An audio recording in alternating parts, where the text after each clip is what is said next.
Hello everyone and welcome back to another video. Today we are going to be going over MIDI drums versus just, dragging the audio into FL's actual playlist, and the sort of pros and cons of doing it either way.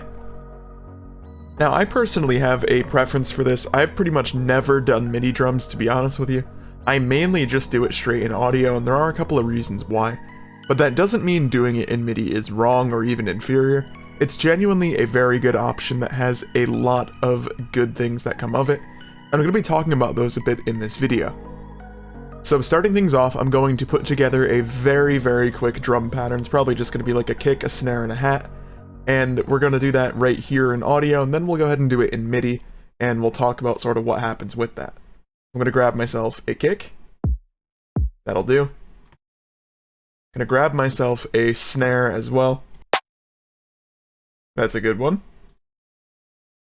Position it here, and we'll get a hat too, just to make it sound a little bit more full. Okay, so we've put together something very short. It literally sounds like this right now. Very basic. There's a couple of things I'd want to do to that to make it sound good. It's not there yet, but for the sake of just demonstrating this, this is going to be fine. What we could also do, however, is put together the same kind of loop in MIDI. So here, on this one, we have our kick, so we're going to put that like that. Right, same pattern. Go ahead and throw the snare on in the same spot too. And then our hat, which is just doing one of these. You could right-click here. This menu is not going to show on the video, but you right-click here, and there's an option for fill each 2 steps, or 4, or 8. This just allows you to put things in nice and easily. Now you see we have the same exact thing. This one's a bit louder. Don't let that confuse you. I know sometimes the brain is like louder is better. This one is louder, but it is identical. So we're going to talk about, again, like I say, the pros and cons of each. Now, something, as I mentioned, I've done a lot because I always work in audio. Something I really like that you could do that I'm not too sure if it is possible in MIDI or if there's just a way I'm like unsure of at this time. Just let me know in the comments if you could do this there. This, of course, just being really easy fades. Because you could see everything, you could very easily do fade-ins and fade-outs, and this is a relatively new feature as well with the latest version of FL, but something I love doing for like a drum and bass loop like this. I like to highlight every hat sample that's under something else, so in this case the kick or the snare. So like this, you see there's going to be 4 that I end up highlighting, like that. They are a bit long, so there's like a weird looking overlap, but you see if we zoom in here, all of these are highlighted, and I like to add in a pretty exaggerated fade. I find this does really good for adding groove. So like listen to it now. Maybe even more. Here it's like almost like sidechain in a way. This is ducking out when the kick plays, and it sort of gives the kick more power in a nice interesting way. I can't really figure out how to go and do this in MIDI, because of course you could edit it for like the sample itself, but the only way I could think of off the top of my head is if I were to duplicate this and have a faded version that I would manually draw in the hits for. That's not too much longer, but it is longer, and that's why I prefer doing it this way. And plus, another thing I really like about doing it in audio is that you could see the waveform. I could see just by looking at this what my kick looks like, which I find helpful, because I could very clearly see how long it is. So say I have like elements up here, I could tell like my kick is going to end about here, and this is where you're going to want to edit the sidechain of your bass, so that way the sub does kind of continue seamlessly. Very easy to do with that, but of course if you're doing it in MIDI, the alternative would be something I end up doing anyway, which is just using an oscilloscope. That said though, there's something really useful in MIDI, this being velocity control. So say for example I wanted my second kick in the drum and bass pattern to be a little lighter. This is something you could do. Select it, you don't even have to really, just click here, and edit this menu down here, which is your velocity. This controls basically how hard the sample's being hit. This is especially useful if you're using something like a drum kit that comes loaded with a whole bunch of different samples for different velocities. It'll give you different tones for your drums.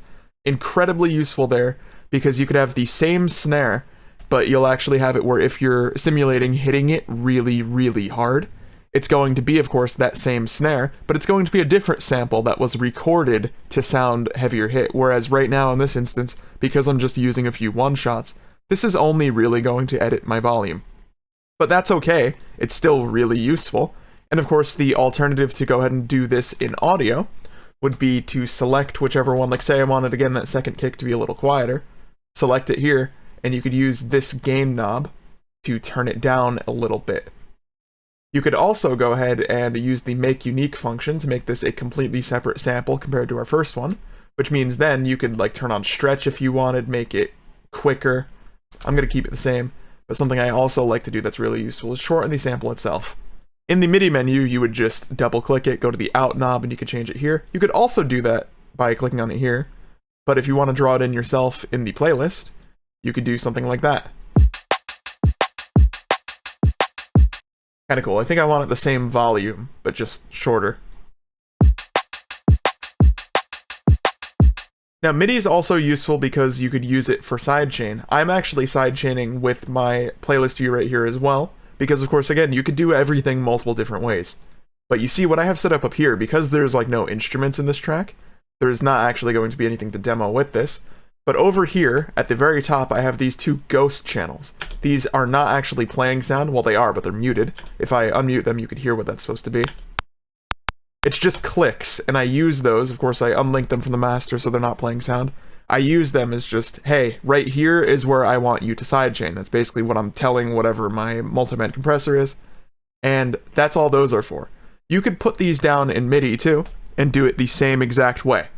So there's not really anything different there. Of course, you have this so tiny that the waveform doesn't matter. There's not really an advantage to either. But there are certain plugins that do feed into MIDI-controlled trigger points. I know, for example, like you could do that with Shaperbox. That's not something I own, so I don't really know about it. But as you can see, there are multiple ways to do the same thing in FL. That's something that's incredibly common. And it just comes down to personal preference. Me, I'm always going to choose like audio file in the playlist for my drum arrangements, just because I could see everything. It's also helpful when I'm going into something a little more later stage. Like, actually, let me demonstrate that here. Let me go ahead and grab a break. Any will do. Doesn't matter what I select. Drag this in here. You play it with everything. Okay, so we have that now. What's really useful in this is that, I could see that everything's aligned right.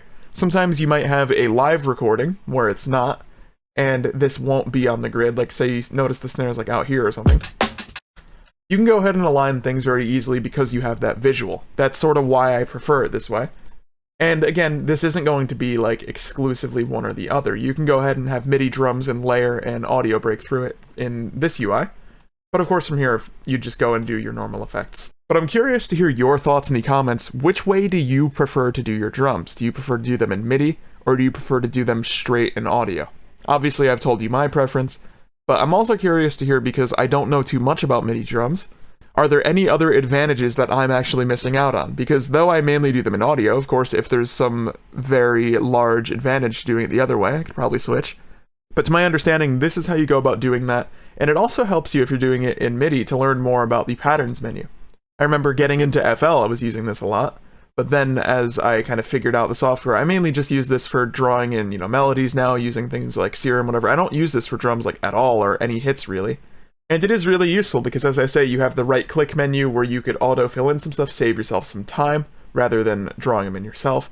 Overall, it's really nice, and I'm definitely a fan of that. But if you enjoyed this video, be sure to drop a like on it and subscribe for more future content. Thank you for watching, and I'll see you in the next video.